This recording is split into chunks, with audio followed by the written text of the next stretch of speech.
काश काश मैंने पूरा साल पढ़ाई की होती तो मेरा ये साल बर्बाद ना होता।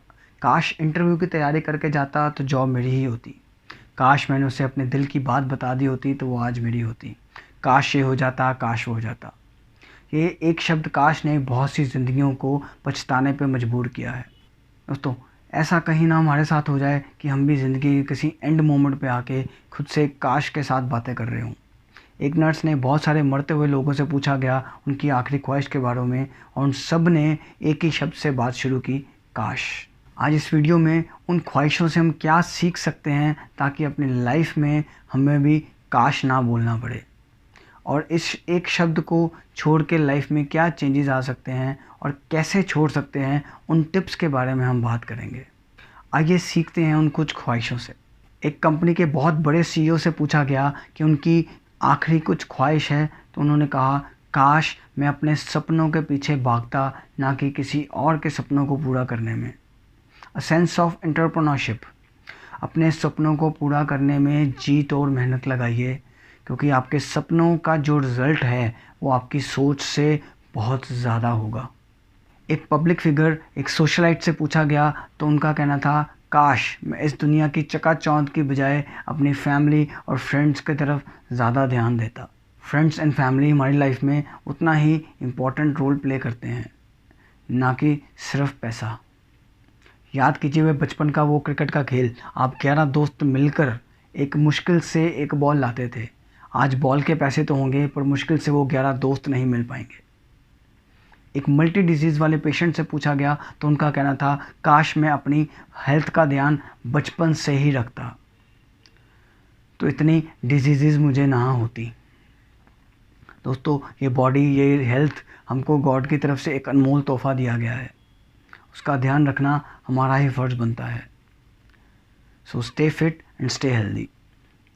हिटलर के एक कमांडेंट से पूछा गया तो उनका कहना था, काश खुशी का एहसास मुझे बहुत पहले हुआ होता। Happiness is a choice, I wish I could realise it in my early life. खुश रहना मेरे हाथ में था। सिचुएशंस कैसी भी हों उनको स्माइल के साथ, प्रैक्टिकल सॉल्यूशंस के साथ उनको हैंडल करता। खुशी जीने का तरीका सिखाई देती है। एक रिटायर्ड बैंक एम्प्लॉय से पूछा गया तो उनका कहना था, काश मैं ज़िंदगी में और ज़्यादा एक्सप्लोर करता। दोस्तों, हम सब मेहनत तो करते हैं बट एक लाइफ में, मकाम में हासिल करने के बाद अपनी एफ़र्ट्स को कम कर देते हैं या कुछ नया एक्सप्लोर नहीं करते। इसी को कंफर्ट ज़ोन बोलते हैं, और ज़िंदगी के किसी मोड़ पे खुद से बोलते हैं, काश अगर मैं वो कर लेता तो आज कहीं और होता। आपको क्या लगता है दोस्तों, ये काश शब्द क्या अब हमारी ज़िंदगी से निकलना बहुत आसान है? 2014 में मुझे ये समझ में आ गया था कि ये काश शब्द का त्याग करना बहुत ज़रूरी है, और इन 6 सालों में जो मेरी लाइफ में हुआ वो एक चमत्कार से कम नहीं है। आइए अब जानते हैं उन टिप्स के बारे में, किस तरीके से इस शब्द को अपनी लाइफ से निकाल सकते हैं। फ्रेंड्स, पास्ट का हम कभी कुछ चेंज नहीं कर सकते, फ्यूचर की गारंटी कोई दे नहीं सकता, तो बचा क्या? That's a present, a gift from God, इसलिए उसको बोलते हैं प्रेजेंट।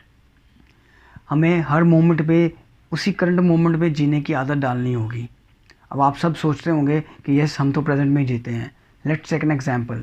आप सुबह जब उठे हैं, उठते ही सीधा मोबाइल, मेल्स, फर्दर प्लानिंग, नहाना, breakfast.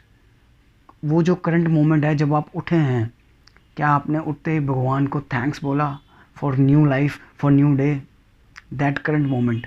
Then you are for the शाह। उस नहाते समय में आप अपने कॉल्स को, क्लाइंट्स को, और further you are fast forward.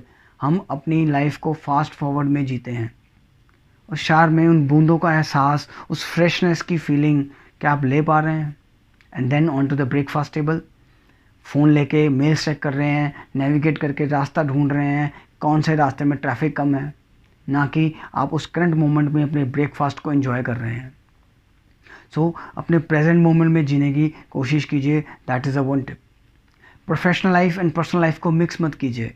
आप पर्सनल डिनर में कहीं गए हैं, वहाँ पे आपने प्रोफेशनल कॉल ली और सबका मूड ख़राब। घर पे आए हैं, सबसे नाराज़गी, और फिर आप सोच रहे हैं, काश मैं वो कॉल लेता ही ना। आप किसी भी टास्क में हैं, प्रोजेक्ट में हैं, आप अपने एफर्ट्स दे रहे हैं, कुछ भी अपनी स्किल्स के मुताबिक, अपनी नॉलेज के मुताबिक कोई भी ऐसा काम मत रहने दीजिए ताकि बाद में आपको बोलना पड़े, काश वो कर लेता तो रिज़ल्ट और बेहतर होता।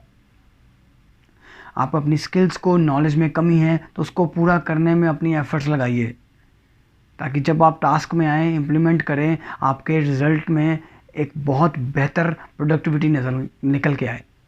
मल्टीटास्किंग होनी अच्छी बात है, बट जिस प्रोजेक्ट पे आप करंटली काम कर रहे हैं, अपना फिज़िकल एंड मेंटल एबिलिटीज़ 100% उस पे दीजिए, आपका रिज़ल्ट 200% भी आएगा।